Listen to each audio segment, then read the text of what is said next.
Bonjour à tous et bienvenue dans notre émission d'aujourd'hui. Les réseaux sociaux ont révolutionné le monde d'aujourd'hui et notre façon de communiquer, d'échanger et de partager. Alors, quel est leur impact sur la société, sinon sur la jeunesse congolaise? Aujourd'hui, nous avons le plaisir de recevoir deux personnes avec qui on va parler de ce sujet. Il s'agit de Monsieur Rodelin Koud Etokabeka, expert en prospective stratégique et visionnaire de la jeunesse affranchie. Monsieur Rod, bonjour. Bonjour Madame Schist. Nous avons également Monsieur Alain Ferril Manzako, coach en développement personnel. Bonsoir à vous. Bonjour Monsieur Ferril. Bonjour Chise. En tout cas, on a tellement l'habitude de passer des soirées ensemble que je parle de la soirée. Alors avec vous, on va parler de ce sujet. Déjà, j'ai une question à vous poser. Alors, quel est votre premier souvenir des réseaux sociaux et que pensez-vous de leur impact sur votre vie? Bien, les réseaux sociaux sont arrivés après les années 2000 avec l'engouement de l'Internet et depuis, elle a su coloniser, dominer la culture du monde en imposant un rythme où tout le monde est obligé de se soumettre au rythme des réseaux sociaux. Monsieur Alain, quel est votre premier souvenir des réseaux sociaux et l'impact que les réseaux sociaux ont eu sur votre vie? Moi, j'irai un peu plus loin. Avant l'avènement des réseaux sociaux proprement dit, il y avait des 123 Love. Pour ceux qui ont commencé à chatter bien avant, connaissent bien ce site qui est 123 Love, où nous partions pour faire connaissance avec les autres. Mais après cela, il y a eu un engouement et avec l'avènement des Facebook et tous autres. Voilà, pour moi, c'est un bon souvenir que je garde parce que ça nous a permis de découvrir beaucoup plus le monde et surtout de faire que le monde, parce qu'à ce moment-là, le monde était devenu un. Et pour moi, c'est un bon souvenir. Alors aujourd'hui, on parle de l'impact des réseaux sociaux sur la jeunesse. On a pris le cas de Cristal. Je ne sais pas si vous avez vu sur les réseaux sociaux cette jeune fille de 16 ans dénommée Cristal. C'est un sujet pour certains tabou, mais sérieusement, il faut qu'on en parle. Il faut qu'on en parle, oui. Tout à fait. Cristal, déjà, c'est une jeune fille de 16 ans qui a utilisé les réseaux sociaux pour se faire connaître et partager son talent. Elle a gagné des milliers de followers sur plusieurs réseaux sociaux, notamment TikTok, et elle est devenue une influenceuse. Elle ne le cache pas. Elle regarde la caméra et elle fait ce qu'elle a à faire. Alors, que pensez-vous de Cristal déjà? Bien, mais de Cristal, on dira que c'est une jeune fille audacieuse qui a su utiliser ses atouts, comme on dit ici au Congo. Être une femme, c'est être à la portée de ce que Dieu leur a donné, la beauté, le charme. Et elle a su utiliser sa beauté et son charme pour se rendre très populaire. Mais est-ce un bon exemple à suivre? Parce que on dirait bien, d'un autre point de vue, que c'était positif pour elle de se mettre en amont et gagner assez de visibilité, avoir un impact social. C'est un bon atout, mais quelle manière et quel est le résultat aujourd'hui? Quel sera le résultat dans son futur? En fait, c'est vraiment ça qu'il faut parler en abordant le sujet de Cristal. Monsieur Alain Ferry, vous êtes coach en développement personnel. Que pensez-vous du cas Cristal? Pour le cas Cristal, je me suis posé cette question et je me la pose encore sur ce plateau. Qu'est-ce qu'elle pensait? Est-ce qu'elle n'a pas vraiment mesuré le poids de des conséquences qui pouvaient s'en suivre en faisant ces genres d'actes? Oui, lorsqu'on pose des conséquences, lorsqu'on pose des actes, il faille qu'on pense aux conséquences de ce qui pourra surgir bien après. Et malheureusement, oui, c'est vrai qu'elle a essayé de gagner en popularité sur des réseaux sociaux, mais après, monsieur Tokabeka l'a dit. Alors, est-ce qu'elle a pensé à son futur? Il n'y a pas que le présent et le présent qu'il faut préparer. Il y a aussi le futur, mais le futur se prépare dans le présent. Donc, c'est quelque chose qui est très décevant.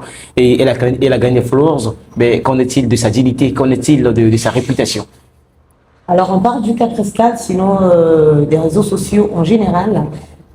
Parlons des avantages et des inconvénients des réseaux sociaux, monsieur Etokabika. Bon, moi je dirais plutôt que les réseaux sociaux ont su dynamiser et renforcer la qualité ou bien la possibilité d'acquérir les informations. Aujourd'hui, avec les réseaux sociaux, on n'est pas loin des informations. Maintenant, en dehors d'avoir des informations, les réseaux sociaux nous permettent aussi d'avoir un atout entrepreneurial. Aujourd'hui, nous voyons combien nos amis jeunes se mettent dans le commerce en ligne, dans le business en ligne, et cela justifie également l'efficacité et le besoin comment on appelle ça, des réseaux sociaux dans notre communauté. Et quant aux avantages, je dirais plutôt que non, c'est ça qui pourrait canaliser les avantages des réseaux sociaux. Mais quant aux impacts négatifs, côté impact négatif, nous voyons bien les cas. Il y a des fake news. Aujourd'hui, sur les réseaux sociaux, les fake news sont à la merci de tout le monde. On peut avoir des informations, mais qui ne sont pas fondées, sourcées ou bien même fabriquées par l'intelligence artificielle pour détourner et manipuler l'opinion publique. Et les réseaux sociaux ont un impact aussi négatif dans le fait en dehors des fake news, il y a aussi dans la manipulation. On appelle ça, je cherchais le mot, dans le fait d'avoir pas assez d'informations sur nos influenceurs, les influenceurs qui nous vendent de l'illusion. Ok?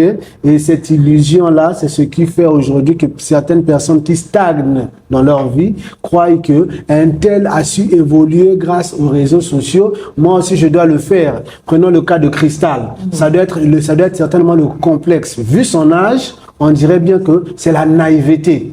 La naïveté de ne pas comprendre qu'est-ce qui se cache derrière le fait d'être populaire sur les réseaux sociaux. Mais ce qui est drôle, c'est qu'elle ne se cache pas, elle s'affiche sur les réseaux sociaux. C'est là où nous disons que nos parents doivent savoir comment encadrer nos enfants, comment est-ce qu'il faut structurer, rappeler l'importance des réseaux sociaux. Je pense que même dans le cadre de cette émission, nous allons essayer d'aborder plus tard l'importance de cadrer les enfants face aux réseaux sociaux. Les réseaux sociaux dans certains pays sont limités à un certain âge. Chez nous, tout est à la merci de tout le monde.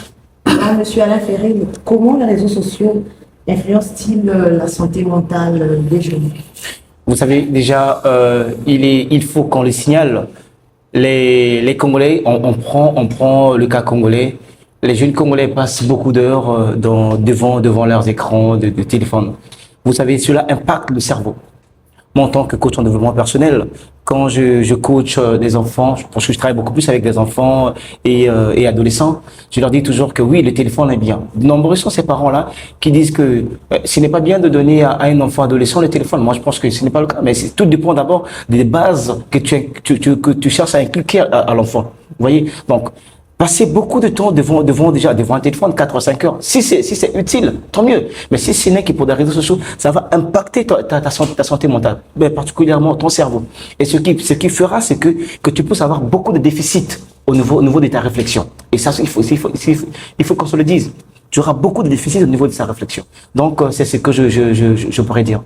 Je pourrais ajouter par là, monsieur Alain Ferré, vous avez touché un point que les réseaux sociaux peuvent devenir un effet néfaste pour la mentalité des enfants.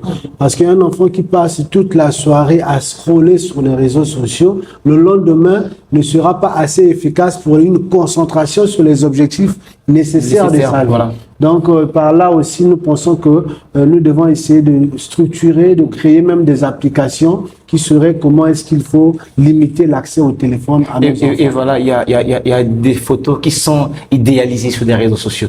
Ceux qui vendent des illusions, comme a su dire M. Etokabika, qui vendent de l'illusion à nos jeunes sœurs, à nos jeunes frères.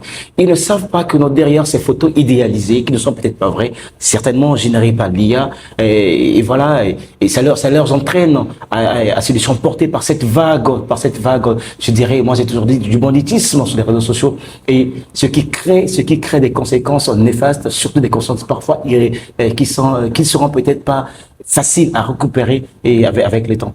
Voilà. Déjà, ils sont nombreux, les téléspectateurs ainsi que les internautes à nous suivre. Que dire à cette jeune fille qui nous suit actuellement ou à l'instant, Monsieur Etokabika? Bien, moi je pense que je vais par exemple passer par le cas de notre jeune sœur Cristal, oui, qui n'a qui n'a peut-être pas su tirer vraiment profit de l'efficacité de ce qu'il voulait faire.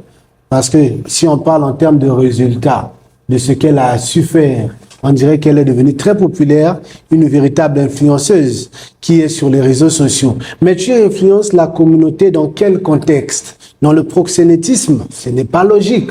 Nous devons influencer la communauté dans un sens positif qui doit emmener le Congo vers l'avant. Ici, nous sommes dans la chaîne Avenir.tv. Avenir.tv, nous voyons derrière l'avenir du Congo qui commence par toi. Donc, nous devons être des exemples qui doivent motiver notre communauté et stimuler l'intérêt pour notre vie future.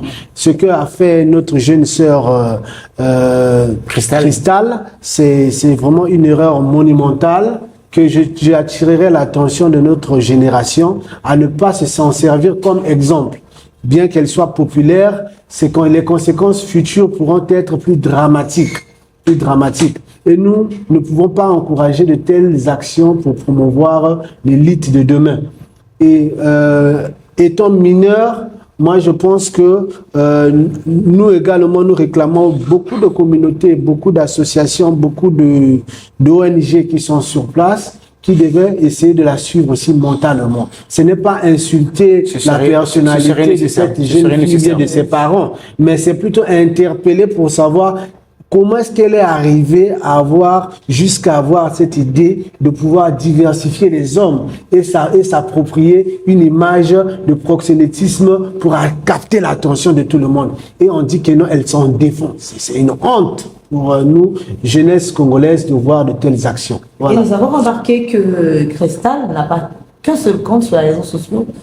Elle a ouvert d'autres comptes et demande à ses abonnés de s'abonner à son nouveau compte parce que l'ancien compte a été bloqué. Maintenant, là, on se demande aussi, est-ce que la monétisation y est derrière? Quels sont les partenaires qui arrivent à encourager de telles bêtises juste parce qu'ils veulent vendre ou bien promouvoir leurs produits? Ce sont des choses que nous aussi, en tant qu'opérateurs économiques, initiateurs d'événements, nous devons éviter de mettre en avant de telles personnalités, de tels gestes, de tels faits. Et même moi, j'interpellerai encore aussi notre pays dans le cas de cybercriminalité, de veiller à ces genres de faits sur l'avenir. Ce sont des conséquences qui peuvent être graves pour des jeunes mineurs qui sont avides d'argent. Parce que moi, je dirais que peut-être qu'elle a fait ça parce qu'elle est en recherche d'argent ou bien en recherche de visibilité. Qu'est-ce qui se passe? Elle manque d'affection. Ça, je laisserai peut-être à mon frère qui est coach de vie pour pouvoir étayer dans ce sens-là.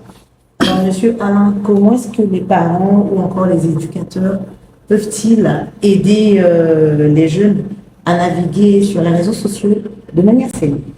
Alors, pour répondre à cette question, je parlerai en trois volets. Voilà, trois volets. Premièrement, je parlerai de l'éducation de base, qui est au sein de la famille. Vous savez, je l'ai dit dernièrement lors de ma sortie avec un mouvement Congo City Lab et quelques amis, comme nous sommes allés dans des établissements scolaires pour essayer de véhiculer l'information. C'est tellement déplorable de voir que de nos jours, des parents sont démissionnaires. Des parents sont des laxistes. Je reviens, excuse-moi, ça c'est juste une parenthèse. Comment est-ce que des parents, vous pouvez inscrire un enfant à l'école pendant 9 mois, vous n'avez pas pris la peine d'aller au moins une fois pour savoir ce qui se passe à l'école avec l'enfant? Et l'enfant, dans l'une des écoles où nous sommes passés, et il y avait une fille on nous a raconté, il y avait une fille, puisque nous parlons comment réussir son année scolaire, c'était ça le thème. Et il y a un enseignant qui nous a laissé entendre qu'il y avait deux filles de 12 ans, en 6e, on doit avoir 12 ans, 11 ans par là, et sont arrivées avec un téléphone. Certainement, les parents ne savent pas que à la maison, ces enfants ont le téléphone. Est-ce que c'est pour des enfants ou c'est pour un ami quelconque? Avec des films pornographiques que les enfants suivaient au fond de la salle. Alors, est-ce qu'on doit dire qu'il faut interdire les téléphones aux enfants ou encore à l'école? Oui, monsieur, s'il vous plaît. Interdire les téléphones à l'école, ça, on en fait. Il faut changer les discours. Au lieu d'interdire, on ne peut pas interdire sans pourtant montrer les conséquences réelles. Alors, comment le faire, monsieur? Alors, il faut dialoguer. Il faut qu'il y ait un dialogue ouvert entre les parents et les enfants, entre entre l'école, je prends le cas de cas, entre l'école et les élèves. Il ne faudrait pas intimider. Vous savez, quand vous cherchez à intimider un élève ou un enfant, ça va créer de la frustration. Quand ça crée de la frustration, l'enfant, en tant que vous êtes un adulte, l'enfant ne peut pas vous affronter directement. Qu'est-ce qu'il va faire? Il va chercher à faire des trucs, des choses qui pourront vous irriter en tant que parent. Mais sans oublier que non, c'est sa vie qui met en péril. C'est sa vie qui met en péril. Il faut qu'il y ait un dialogue franc entre les enfants. Parce que déjà, quand un enfant est adolescent, il faudrait vraiment chercher à le comprendre ses besoins. Et maintenant, le canaliser dans ses besoins. Sinon, il serait difficile. Vous allez interdire. Il y aura des enfants qui viendront en cachette avec des téléphones, qui vont certainement coopérer avec ce que nous avons eu entendre, coopérer avec des surveillants généraux pour entrer avec leur téléphone. C'est quand quelqu'un connaît l'impact, sinon ce qui pourra nuire à son avenir, je pense que non, la personne pourra essayer de revoir sa motivation et la canaliser. Merci beaucoup, monsieur Alain Perry. On a parlé du cas Cristal. Il y a sûrement d'autres cas comme Cristal. Que devrait faire l'État dans cette situation? Moi, je pense que le cas Cristal, peut-être c'est le cas concernant notre sujet sur ce plateau, mais nous avons vu entre-temps l'alerte d'une ONG qui a lancé une alerte nationale sur les élèves en tenue. En uniforme scolaire. En uniforme scolaire, qui font des danses, qui font des vidéos avec des exagérations, qui ne donnent pas l'exemple d'une éducation fondée. Vous voyez, donc pour notre cas, c'est maintenant une alerte nationale sur l'utilisation des réseaux sociaux. Nous devons essayer de mettre en place pour notre pays un message profond et sérieux qui va éveiller, mettre en alerte la jeunesse congolaise sur les impacts des réseaux sociaux et comment est-ce qu'il faut y faire face. Il faut trouver des mesures qui doivent contraindre les enfants, les parents dans la surveillance de nos attitudes, de nos faits sur les réseaux sociaux. Et si possible, mettre même des freins sur ces réseaux sociaux depuis notre système de limitation nationale avec la RPCE ou bien Congo Télécom, qui sera peut-être, eux, avec les télécoms, ils sauront comment est-ce qu'il faut redresser les réseaux sociaux dans l'utilisation nationale. Voilà, c'est vraiment ça mon avis, et ça m'inquiète beaucoup de voir que la jeunesse est en train de se perdre avec les réseaux sociaux, tout comme avec des éléments qui arrivent aussi avec l'intelligence artificielle qui commence un peu à abrutir. Voilà. Donc c'est le bon usage. Le cyberharcèlement. Voilà. Il n'y a pas que le cas Cristal. Je pense que c'est récemment, en 2020-2021, c'est jusqu'ici, un présumé Jenner Oko qui a essayé de lister, sinon de publier pas mal de jeunes filles au niveau de Brazzaville. Certaines d'elles, je les connaissais. Tu vois, en ce moment-là, il n'y avait pas encore vraiment l'avènement de l'intelligence artificielle, n'avait pas encore l'ampleur comme aujourd'hui. Mais c'était des vidéos qui étaient vraies, en fait. Mais qu'est-ce que ces vidéos? Comment est-ce que ce Jenner Oko a mis la main sur ces vidéos? Mais moi, je me rappelle, il y a eu même des suicides. Il y a eu des cas de suicides. Mais des nuls des autres filles de l'école qui étaient là. Il y a même certains qui ont arrêté même le parcours scolaire. Il y a eu un impact négatif. C'est pour cela. Il ne faudrait pas qu'on prenne à la légère la santé mentale. Il ne faudrait pas qu'on prenne à la légère la santé mentale.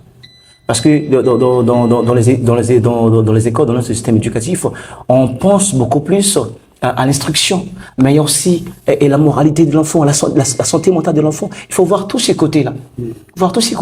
Mais quand l'enfant est abattu et qu'il y a eu ces vidéos nudes sur des réseaux, mais s'il n'y a pas des accompagnements, c'est vrai, l'enfant a commis des bêtises, ça c'est vrai, c'est une partie. Mais il faudrait qu'il y ait des accompagnements pour accompagner cette personne, sinon.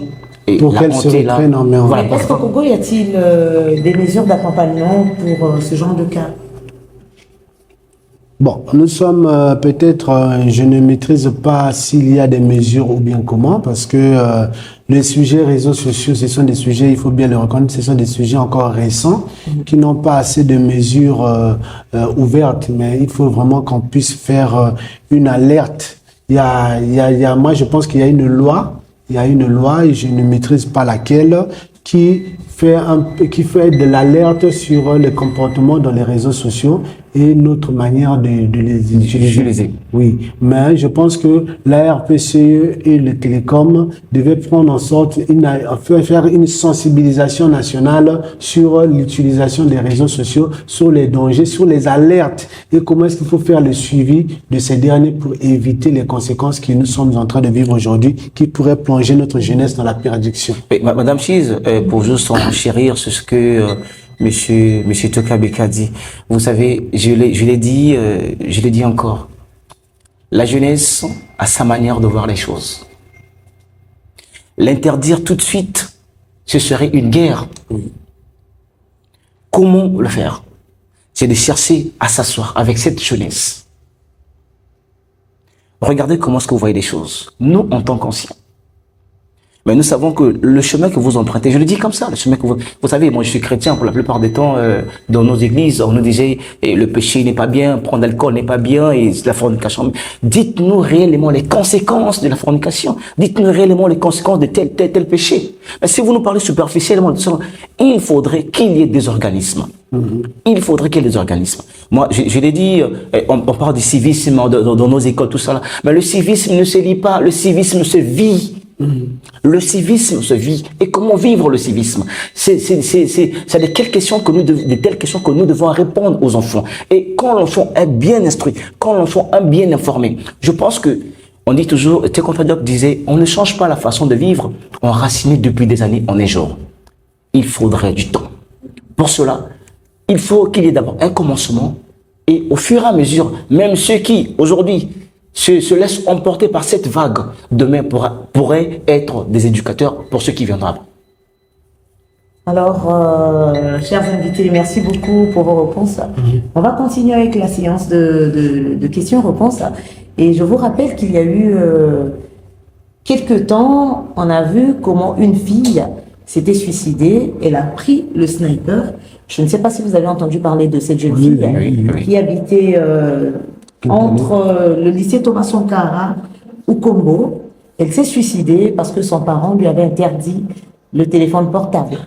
En tout cas, tel est le cas de plusieurs jeunes filles. Et quel conseil donneriez-vous à toute cette jeunesse congolaise sur l'utilisation du téléphone? Le téléphone a révolutionné... Sinon les réseaux sociaux. Hein. Oui, le téléphone d'abord a révolutionné notre manière d'être, notre manière de vivre. Moi, je me rappelle encore avant l'avènement des réseaux sociaux, du téléphone comme nous l'utilisons aujourd'hui, nous avions l'habitude, pour essayer de rencontrer nos amis, certains parents n'autorisaient pas à n'importe qui de rentrer chez eux pour chercher leur enfant. Et à cette époque, pour rencontrer un ami, c'était difficile. Très difficile. Il fallait faire des gestes, bien des habitudes. Voilà, siffler, jeter des pierres, voilà. Appeler le nom de quelqu'un dans la rue, qu'il puisse comprendre que non, il y a mon ami qui me cherche. Ok? Mais l'avènement du téléphone et des réseaux sociaux après les années 2000 a vraiment permis à ce que nous puissions vivre dans un monde commun. C'est un impact positif, les réseaux sociaux. Aujourd'hui, nous pouvons être informés d'un événement qui se passe, par exemple, dans le cas à Mindouli, en live, en direct. Ça montre combien on peut attirer l'attention, on peut comprendre les situations dans un contexte présent. En temps réel, vous suivez ce qui se passe. En temps réel, vous êtes engagé à vivre et à partager la douleur. Et ce côté positif des réseaux sociaux, nous ne pouvons pas les enlever. Mais comment est-ce qu'il faut adapter cette vie, les conséquences qu'elle emmène à nos réalités locales? Parce que souvent nous donnons des exemples, nous donnons des contextes qui ne sont pas adaptés à la réalité congolaise, à notre communauté. Nous devons mettre en place des stratégies adaptées à notre communauté, rassembler des érudits des domaines pour mieux assermenter, mieux donner de l'essence à ce que nous devons nous y attendre de notre jeunesse.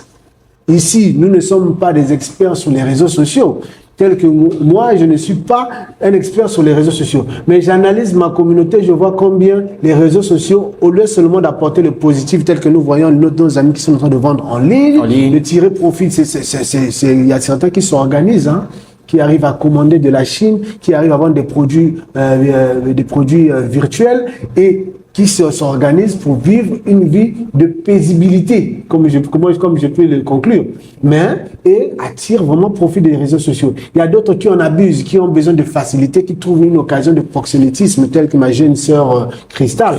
Et il y a d'autres qui ont subi les conséquences. Ils se lancent dans une vie de complexe, parce qu'ils ne savent pas comment est-ce que cette personne fait pour être aussi visible, aussi agréable à l'œil. Mais ils s'iront et se disent, mais c'est comme si ma vie stagne, je ne vois plus mon avenir. Comment est-ce qu'elle fait pour être aussi visible? Comment est-ce qu'elle est aussi belle? Elle est aussi agréable? Moi, je dois arriver à ses fins. Mais tu vas en arriver comment? Nous avons vu les conséquences avec les vies de Colonna. Des jeunes qui s'affichent le soir dans une vie de luxe et dans la journée, on constate que non, ce dernier était un Colonna un autre jour. Et on était étonné de voir que quand la DGSPA a lancé une opération, c'était aussi une occasion de comprendre que non, ces derniers, c'était pas ce qu'ils nous vendaient à l'œil. Mais c'est de là que doivent partir des instructions, des orientations, mettre des perspectives qui doivent maintenant structurer notre vision pour recadrer tout ça là. La jeunesse a besoin d'orientation. Nous avons été éduqués, certes, mais il faut maintenant la vivre, cette éducation, profiter. Côté qualification. Voilà. Merci beaucoup, Monsieur Etoka Beka. Nous avons annoncé le sujet sur les réseaux sociaux et il y a des internautes qui ont laissé des messages. Un internaute a posé la question de savoir comment les réseaux sociaux affectent-ils l'estime de soi des adolescents. Tu réponds. Oui, d'accord. Ça c'est déjà une très bonne question pour moi qui suis conscient de développement personnel. Je vous en prie. Voilà.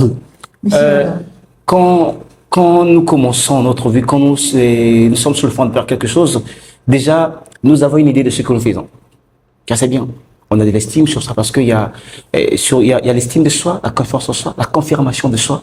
Vous voyez? Donc, quand vous avez l'estime de soi, et c'est ce que j'ai dit en amont que non, les photos, la vie de ces influenceurs sont tellement idéalisées sur les réseaux sociaux. Automatiquement, quand vous voyez votre vie de là où vous êtes, et vous allez voir que non, vous avez certainement un certain retard. Mais au lieu de travailler sur ça pour aller de l'avant, de se poser des questions pour aller de l'avant, et vous allez vous laisser emporter par cette illusion qui est présentée. On a vu l'histoire des Porti-Porta. Voilà, des influenceuses qui sont sous des réseaux sociaux, qui nous vendent l'illusion avec des belles voitures, des belles maisons, des beaux vêtements, mais alors que non, il y avait de la saleté derrière tout cela. D'accord? C'est ça en fait, les photos idéalisées peuvent facilement essayer de détruire l'estime de soi. Donc tout ce qui brille n'est pas de l'or. C'est ce que je dirais à ces jeunes filles.